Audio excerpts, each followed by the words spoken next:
Hey, what's up? It's Common, guys, and WWE on Netflix was amazing. The first episode delivered, and we started off really strong with the great one, the chosen one, The Rock. But as The Rock continued his promo, it became very clear that this is not the final boss of yesteryear. This is Corporate Rock. Corporate Rock congratulates Cody Rhodes and says that he will be a witness to the Ula Fala match versus Solo and Roman Reigns. My head is spinning because I thought something else was going to happen here, but with The Rock basically making friends with Cody, it seems that we are getting a direction change as to where The Rock is going with his story and his time in the WWE, and this is going to be highlighted after the Ula Fala match.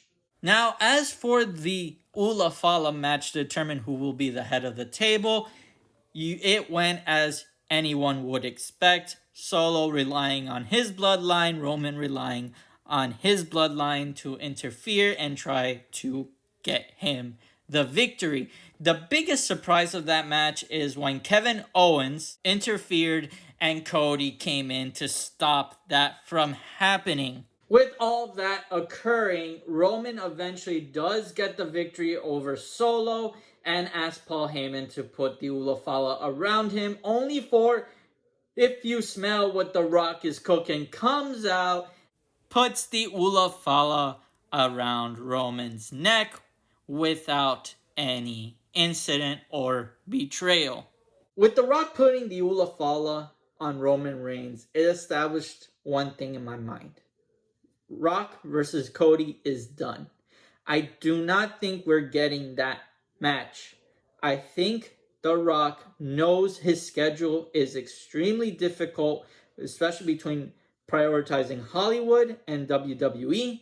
And I think The Rock's age has something to do with it. I think the stare down between Rock and Roman after putting the Ula Fala establishes a lot in the sense of saying, this is the next matchup for The Rock. This is The Rock's end game. And ultimately, Rock versus Roman is going to be The Rock's final match and probably next match. Whether it happens at this WrestleMania or not, I am not sure. I think Roman ultimately will always be the tribal chief. So whenever that match does occur, it doesn't need much build-up other than two men are about to go and establish who is the dominant and the real tribal chief of the WWE. Next up, we have John Cena returning to the WWE for his farewell tour, his one-year tour. His main goal, as established the night of his return, is to win the world title once again, be a champ. His way of doing it is either through winning the Royal Rumble, Elimination Chamber, or Money in the Bank. John Cena established that he will be entering the Royal Rumble.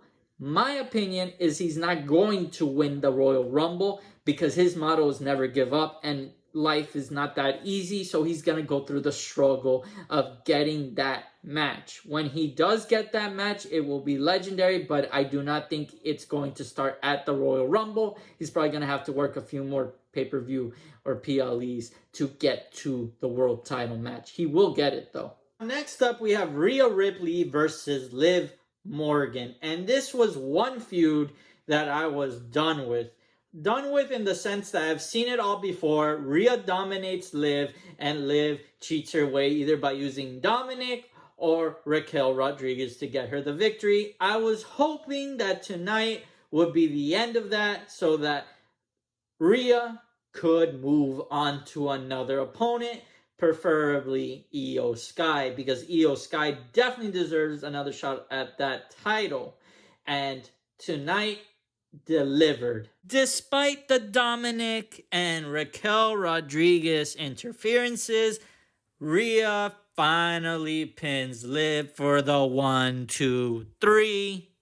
Dominic tries to get back with his original mommy only to be kicked in the private parts.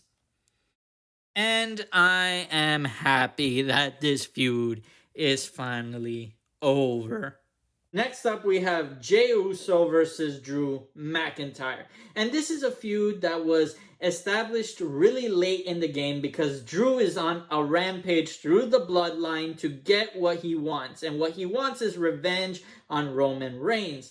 Now, the match itself was good because Jay Uso continues to impress as a solo wrestler, no longer part of a tag team, and Drew always delivers. Drew gets cocky because he thinks he's superior and that he's stronger than Jay, but Jay gets the roll up in the 1, 2, 3, leaving Drew surprised as Jay celebrates in the victory. I feel bad for Drew because he's coming back from that CM Punk loss. Sure, he went through Sami Zayn, but Sami Zayn can take the loss, and to have such a loss on a big stage where just like the first Raw on Netflix, it kind of establishes that Drew is not the strongest wrestler he used to be.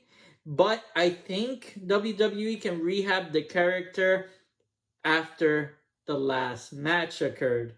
The final match of the night, CM Punk versus Seth Rollins. CM Punk versus Seth Rollins was the match of the night for me.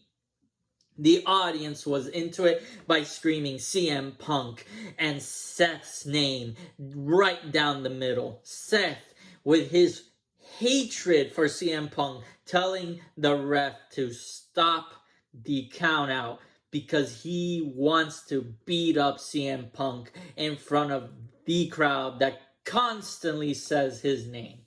Then CM Punk and Seth copying each other's finishers to try to get the 1, 2, 3. CM Punk taking a belt buckle bomb. CM Punk delivering a curb stomp on Seth Rollins. Seth Rollins delivering a go-to sleep on CM Punk. It came down to the final moments when CM Punk finally gets the upper hand, delivers 2 go-to-sleeps to get the 1, 2, 3. And as CM Punk is celebrating his victory, Seth is furious and angry and does not want to accept this loss. What I think is going to happen is that this is not the end of Seth versus CM Punk. Remember, CM Punk still has the favor to call in for helping Roman Reigns at War Games. Seth is on a war path. Drew is on a war path. These men have it out for the people of the bloodline, the people connected to Roman Reigns, and the people connected to Paul Heyman. And finally, we have Kevin Owens also on a war path, looking to beat up Roman Reigns. I think WWE has something really special. Having Seth lose, having Drew lose, and having Kevin Owens lose makes them become even bigger heels if they unite to carry out their plans to retake the company from the tribal chief, from CM Punk, and from Cody Rhodes. I think WWE has the opportunity with setting up the next NWO. With that being said, I absolutely think that the first Netflix show was incredible, and I am happy that this is going to be something to see form if WWE continues down this path with the potential new version of the NWO. That is my prediction. I am happy that this show was great. See you on the next one. Let me know in the comments down below what you thought of this first edition of Netflix on Raw. Like, share, and subscribe. And as always, thank you for watching.